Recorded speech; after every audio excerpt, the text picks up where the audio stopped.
Hello, Chordians, and welcome to today's episode of Reminiscence in Chords, a space where old songs unlock old stories and memories dance to a familiar rhythm. Every episode is a time capsule waiting to be opened. Don't forget to check out the other episodes. You never know which one might spark a memory of your own. Welcome back to Reminiscence in Chords. We're stepping back into a moment suspended in time, one of those memories that lives in the space between music and youth. A song can do that, of course. It can pull you right back into a car, a hallway, a summer, or a feeling. And for Gordon, one of the songs is Killing Me Softly by Fugees.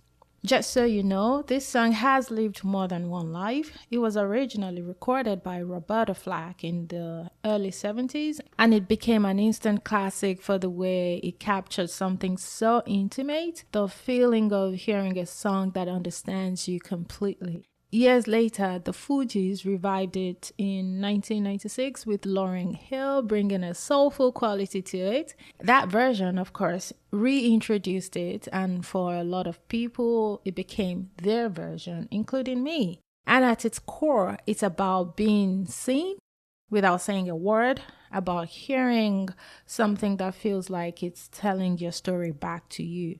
And for Gordon, it did exactly that.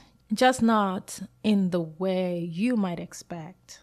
When Gordon hears the song now, it takes him all the way back to the year 2000. He was 17 in grade 12, in his final year of high school. It was that stage of life where everything feels like it's just about to begin, but you don't yet realize how much is already coming to an end. Back then, freedom looked very different because it wasn't about having your own place or your own money. Freedom was having a friend with her car. And for Gordon, that freedom came through his cousin, Steven, who drove an old two-door Honda Civic hatchback. It was the kind of car where getting into the back seat was a whole process. You had to pull the front seat forward and climb in awkwardly. And once you were in, you were in. The middle seat in the back was easily the worst spot, but no one really complained because just being in that car, going somewhere together, felt like everything. Every day, Gordon and his cousin Daniel would ride to school with Steven. The car fit 4 people comfortably, but 5 if they squeezed in. And somehow they always made it work. Those rides became a routine, and they were the kind you actually look forward to. Tuesdays were their favorites. That was a Twoonie Tuesday at KFC, and it became a weekly tradition. They wouldn't just go for themselves. They would take orders from classmates too, loading up bags of food like their own little delivery system long before anything like Uber Eats existed. And sometimes they would push things even further by sneaking out of their guidance counselor class to grab breakfast at McDonald's instead.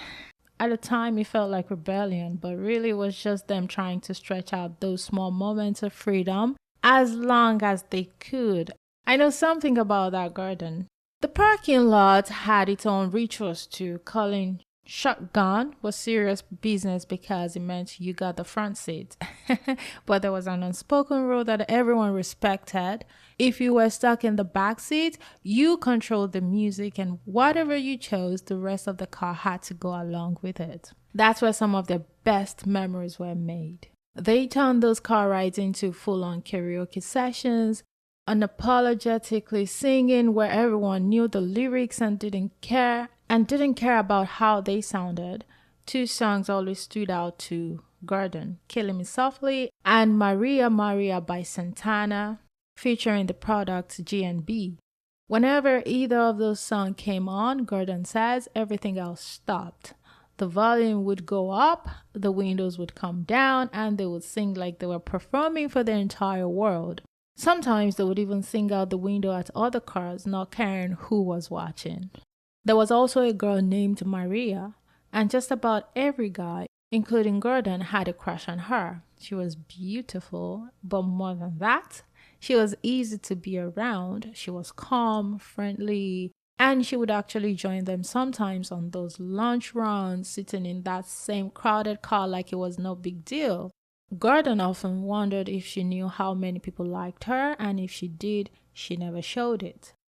When she eventually got a boyfriend, it did not go over well with the guys. There was a lot of confusion and jealousy, and the usual comments about how they did not understand why she chose him.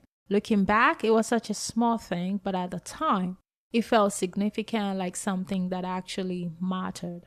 But those moments, those songs, those rides, they weren't really about her. They were about that feeling of being young and surrounded by people who made ordinary days feel important. Singing those songs in the car was a version of enjoying life, yes, completely carefree and without overthinking anything. Then, as the year went on, reality started to settle in. Graduation was approaching, and with it came a different kind of energy. A song that stood out during that time for him was Graduation Friends Forever by Vitamin C. It played during their last year and at prom, and it carried a weight that the other songs did not. When yearbooks came out, he said, everyone started writing messages to each other. Long notes, inside jokes, promises to stay in touch, plans to meet up over the summer. Gordon remembers both writing and reading those messages, really wanting to believe that nothing would change, but in the back of his mind, he knew. He knew that this was one of the last times they would all be together like this, in the same place, sharing the same routine. There was excitement about what was coming next, about university, about new experiences, but there was also this feeling that something was ending, even if no one was saying it out loud. It was a mix of happiness and something else he couldn't fully name at the time. But looking back now, he realizes it was one of those first real moments of growing up, where you understand that life moves forward whether you are ready or not. Well, I think that's the part we don't talk about enough. We always think we'll remember the big moments, the milestones, the obvious endings, but sometimes the moments that stay with us are the small ones. Like for Gordon, the car rides, the inside jokes, the songs we didn't even realize were becoming memories in real time. Because you don't know you're in the good old days when you're living them. You only recognize them when a song brings you back. We spend so much time looking ahead, waiting for what's next, that we don't always recognize when we're already inside something meaningful, something temporary, something that one day we'll wish we could step back into, even if it's just for a moment. So perhaps the takeaway isn't to hold on tighter because we can't stop time. Maybe it's just to notice more, to be a little more present in the middle of the noise, the laughter, the small, forgettable part of our day. Yes, those are the moments that become the memories, because those are the moments we've been sharing on this podcast. And sometimes all it takes is one song, or even 3 like in Gordon's case, to remind you of that. So, until next time, cherish the now. It becomes the past faster than we think. Thanks for rewinding with us. If a song unlocked something in you, follow the show, pass it along. And if you've got a moment worth remembering, share it at reminchords@gmail.com. The next memory we play just might be yours.